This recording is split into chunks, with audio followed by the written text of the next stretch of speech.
When Walter Pierce pushed open the heavy glass doors and entered Summit National Bank for the first time in 3 years, the rubber tip of his cane made a soft tapping sound on the polished floor with each careful step he took toward the teller line. The bank's air conditioning was working a little too well that morning, crisp and artificial like the tone of the receptionist. He arrived early, and as usual, he was dressed in olive slacks, an old navy blue cap with the golden words Montford Point Marines, 1st African American Unit, and a button-up shirt that had been pressed but had faded. His fingers, thick with age and history, gripped a check he'd received by mail, his modest VA pension, nothing flashy, just enough to cover rent, groceries, and some medicine for the arthritis that flared when the mornings turned cold. When it was finally his turn, he stepped up to the counter and gave a young woman on the opposite side a warm, practiced nod, ignoring the glances that flickered his way from behind glossy phones and Starbucks cups. "Morning, miss," he said gently, his southern drawl stretching the vowels like music. "I'd like to cash my pension check."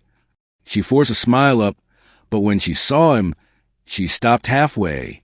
A glimmer of something flickered across her face as she briefly examined the cap, callous hands, and handwritten check. Was it discomfort? Doubt? "May I see your ID?" she asked, reaching for the check without really looking at him.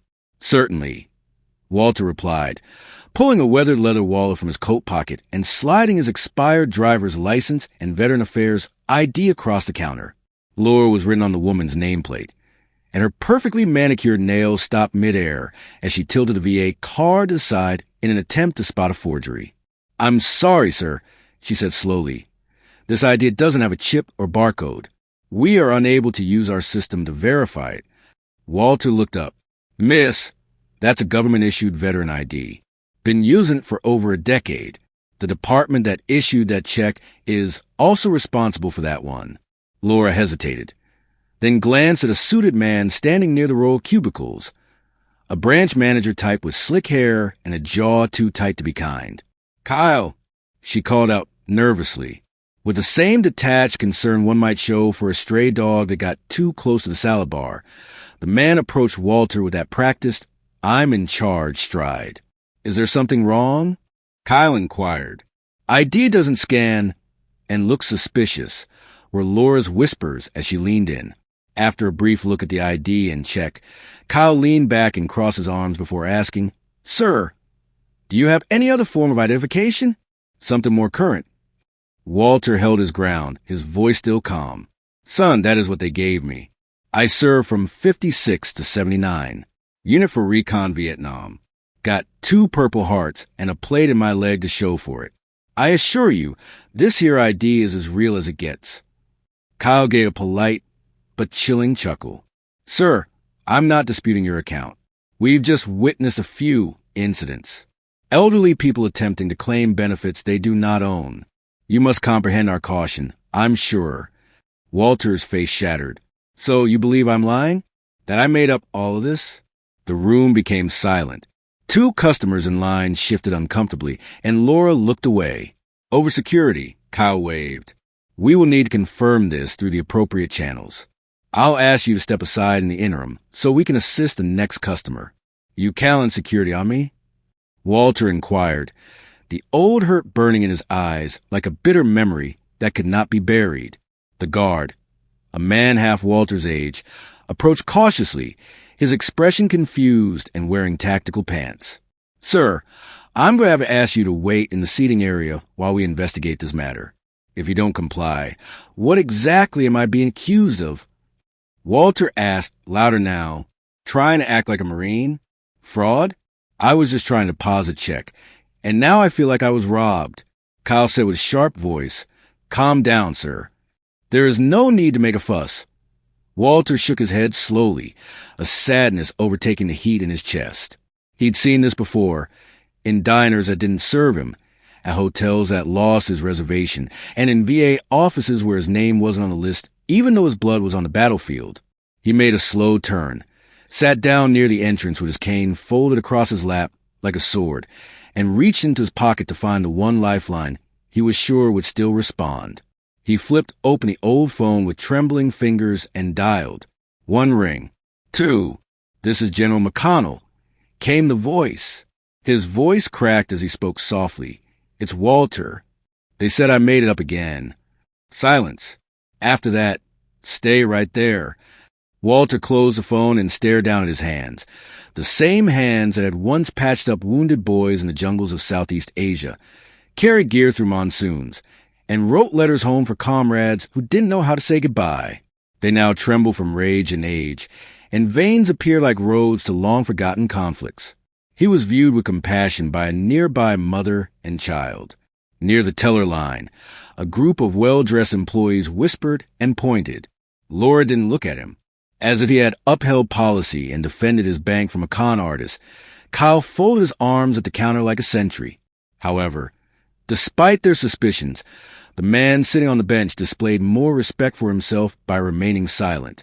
Outside, the sun blazed against the glass, casting long shadows into the polished lobby. None of them knew what was coming through that door next. Walter, however, did. And everything would change when it got there. The glass doors of Summit National Bank burst open with a sudden authority that didn't need permission, and for a moment, everyone inside froze as a tall, broad-shouldered figure of General Lawrence McConnell stepped into the marble-floored lobby like a thunderclap in human form.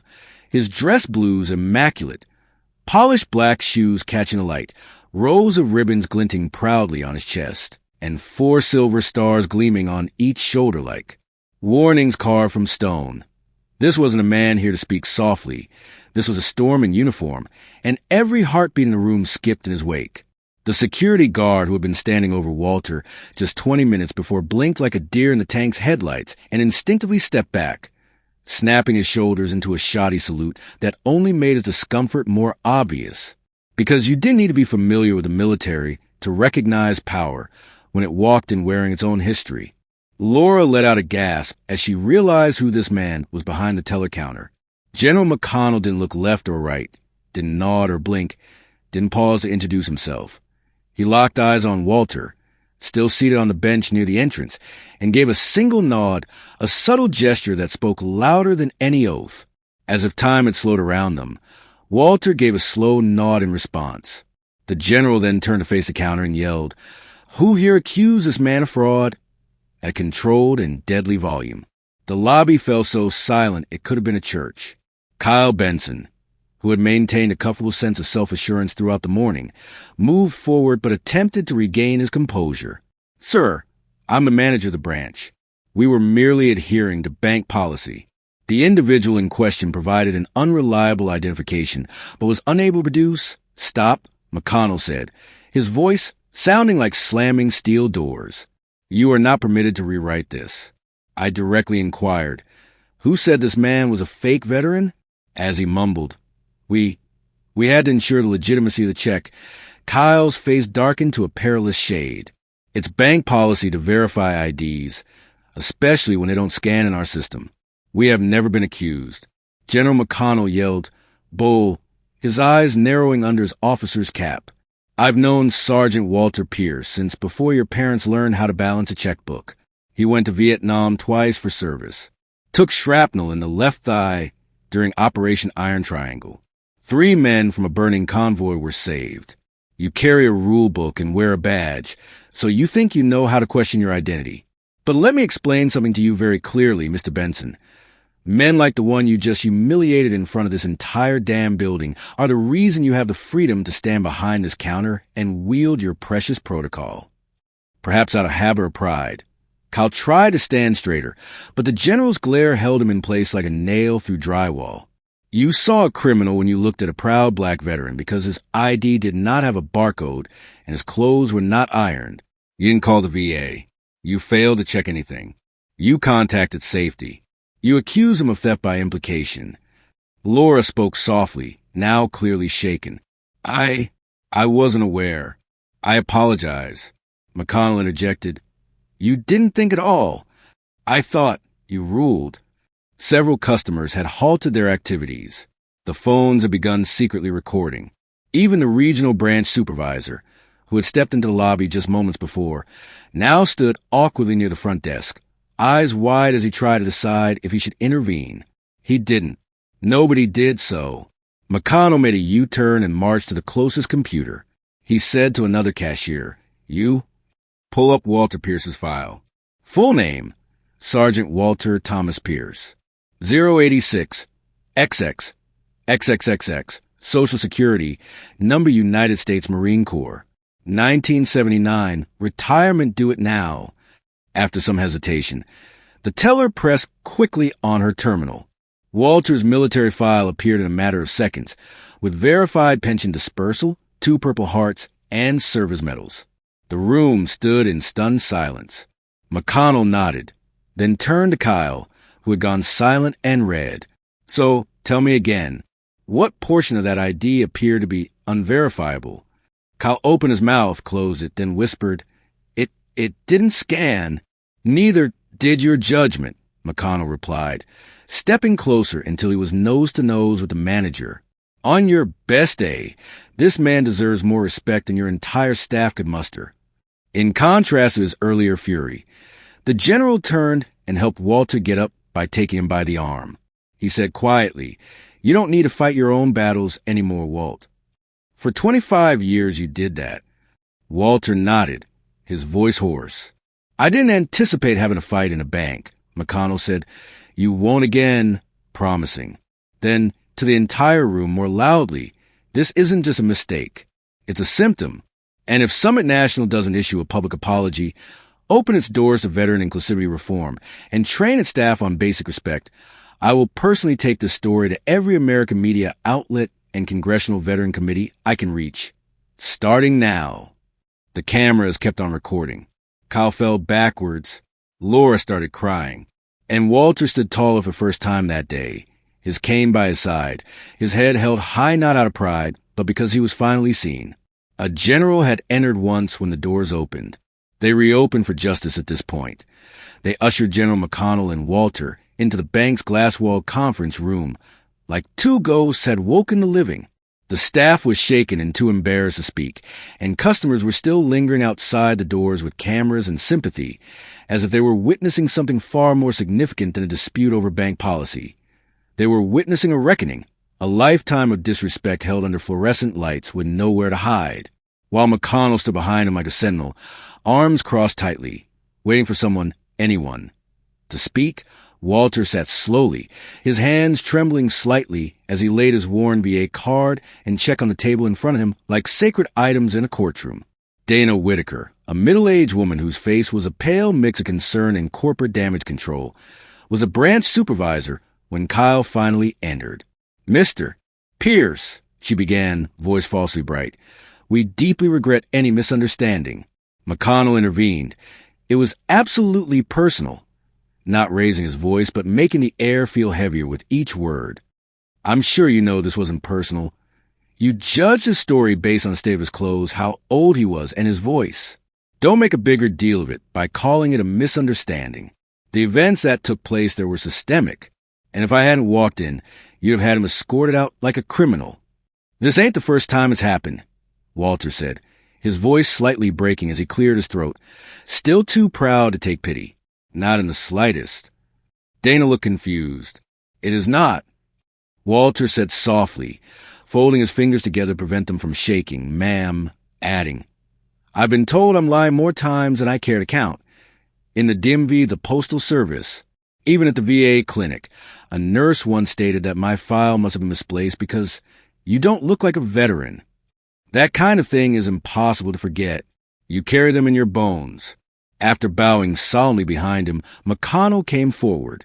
He pulled a worn sheet of paper from his inner coat pocket, carefully unfolded it, and set it on the table before saying, Let me tell you who this man is. Sergeant Walter Pierce, Montford Point Marine. In 1956, joined the Corps, served during the Tet Offensive, Okinawa, and Da Nang. 2 Purple Hearts, one for shrapnel in his leg, and the other for saving his squad leader from an IED while their convoy was hit by one. Retired in 79. Until his knees gave out. He taught ROTC part-time. Never failed a single mission. Never let his country down. After glancing at Kyle, who was staring at the table as though he hoped it would swallow him whole, Dana blinked, clearly not anticipating such a comprehensive record. He murmured, We didn't have that in our system. You didn't bother to look, McConnell snapped. You assumed he was attempting to defraud your bank when you saw an elderly black man with an outdated ID. That's what took place here. Still silent, Walter finally spoke once more, this time looking at the VA card that was still between them instead of at them. He stated, "The only thing I've carried longer than this cane is that ID. I've received medicine from it. Help me bury friends. It's proof I made it back when others didn't. So when someone says it ain't real, when they look at me like I made it up, it's like you're spitting on every one of those men I had to leave behind in the jungle." Then there was a long silence. With something in her hand, Laura, who had been standing outside the glass wall, slowly entered. "Mr. Pierce, I just looked up your record using the VA database," she said quietly. "It's all there. I am so sorry. You should never have been questioned. I didn't see the full picture, and you didn't want to," Walter said gently. "That is the fact. You got what you were looking for." She nodded, tears in her eyes. "You're right." Kyle stood suddenly, clearly overwhelmed. "I'd like to convey my sincere apologies personally as well. I realize now how wrong I was." McConnell responded sharply, "But you did." "I never meant to disrespect your service. Intention doesn't erase impact.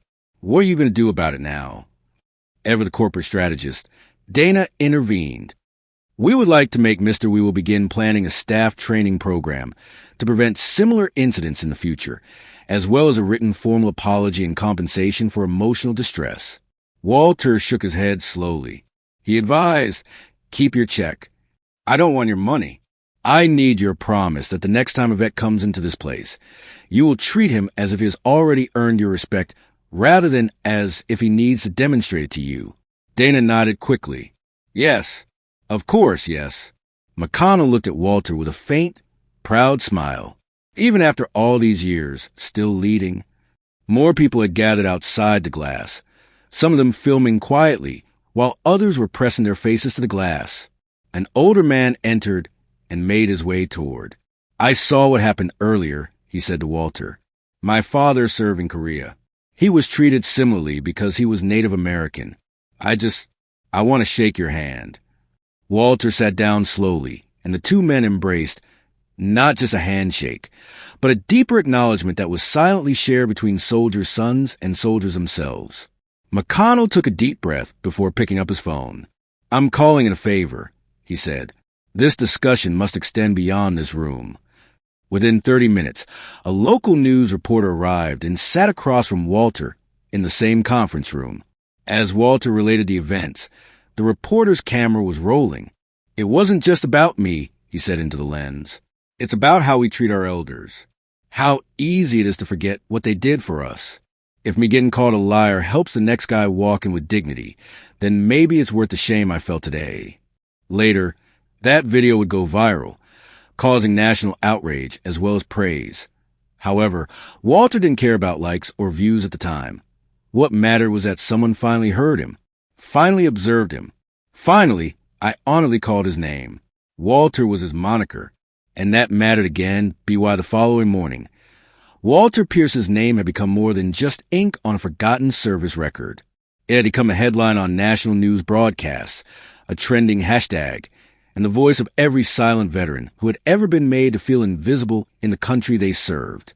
As that grainy cell phone video of a quiet old man humbly describing his service spread like wildfire across social media, the public outcry began to boil over with the kind of righteous fury that no PR department could. "I don't want your money," Walter had said. Americans, who were aware of the shame that comes from witnessing honor be questioned, were moved by the quote, "I want your word," which was captured in a heartbreaking moment of dignity. The clip was picked up by CBS This Morning, The Washington Post, and even The View, where a co-host who appeared to be experiencing a lot of emotion said, "That bank would have rolled out the red carpet if this man had been white, in a suit, and holding a Starbucks cup." Within a matter of hours, veterans organizations came together to demand that all financial institutions undergo mandatory anti-discrimination training. Additionally, hundreds of veterans uploaded pictures of themselves in uniform with the caption, "His name is Walter." But panic was beginning to set in at Summit National Bank.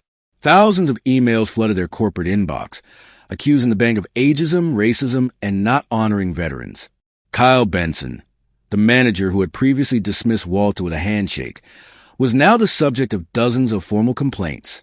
The regional supervisor, Dana, scrambling to preserve the bank's reputation, issued a vague and sterile press release stating the institution regretted the misunderstanding and was committed to honoring our veterans. But it was too little, too late. The damage had been done, and no amount of corporate euphemism could unring the bell that Walter's humility had rung.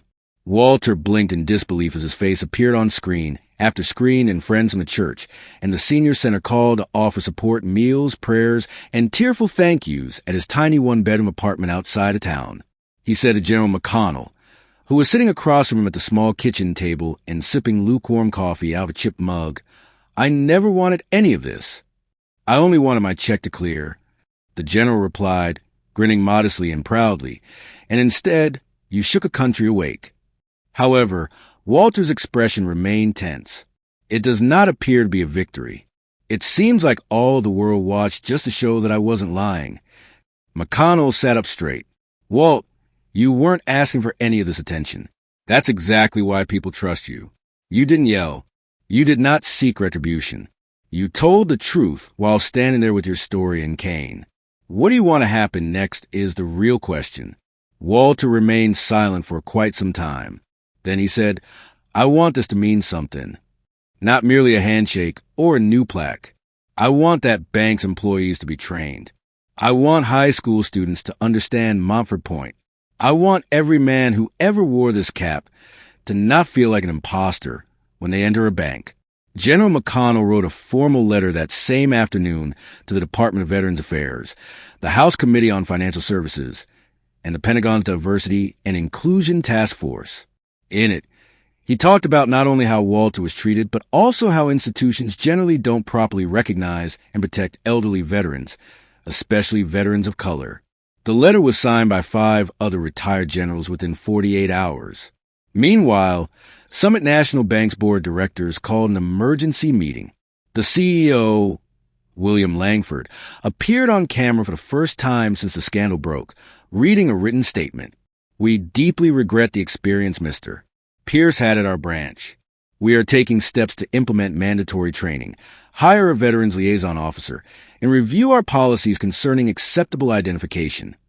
But the public was skeptical of the statement. "What about the responsible parties?" one reporter shouted. Kyle Benson was placed on indefinite suspension. The teller, Laura, requested a private meeting with Walter to express her regret. Walter graciously accepted her request and gently advised her, "Learn from it, child. That is all I request." Dana, who had put on a corporate mask to control the blaze, was moved to a different area. However, the letters were Walter's most important possession. Thousands of them. Some were typed, others were written by hand, and many of them came from strangers. They thanked him for standing tall and for reminding the world that respect shouldn't have to be earned twice. Some of them were fellow veterans, widows of soldiers, and grandchildren of men who never made it home. One letter, from an 11-year-old girl in Texas, simply read, "My grandpa was in the Army too. I showed him your video and he cried. Thank you for being brave." Walter cried when he read that one. Sitting at his kitchen table, the letter clutched in his worn fingers like a medal. He thought to himself in a soft voice, maybe this was worth it. Maybe now they'll pay attention.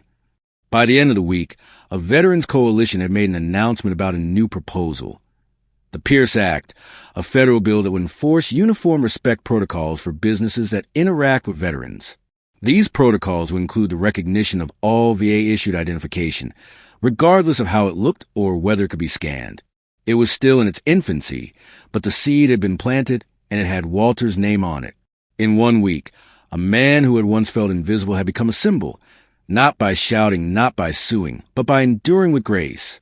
Walter Pierce was just beginning to realize that, for the first time in decades, his voice had reached beyond the battlefield and into the hearts of nations still learning how to properly express gratitude, even as Summit National Bank hoped the fire would die down 1 month later.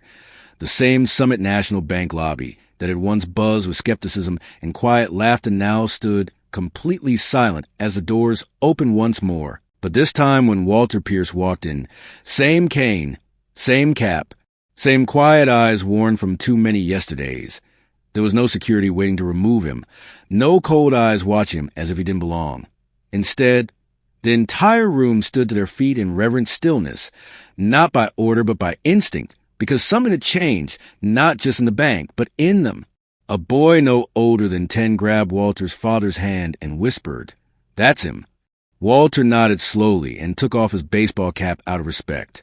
General McConnell, walking beside him like a silent thundercloud, once more in full dress uniform, gave the tiniest of nods as they crossed the threshold into history. Walter, dressed in a clean navy blue suit borrowed from a neighbor with his military medals carefully pinned to his chest, was flanked by 2 younger veterans from a local chapter who had insisted on accompanying him that day as honor guard. Walter was wearing his military medals on his chest.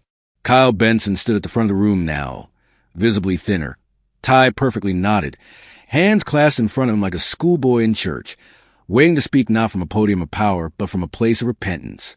Dana, the former branch supervisor, was moved to a different region after the board reviewed her handling of the incident.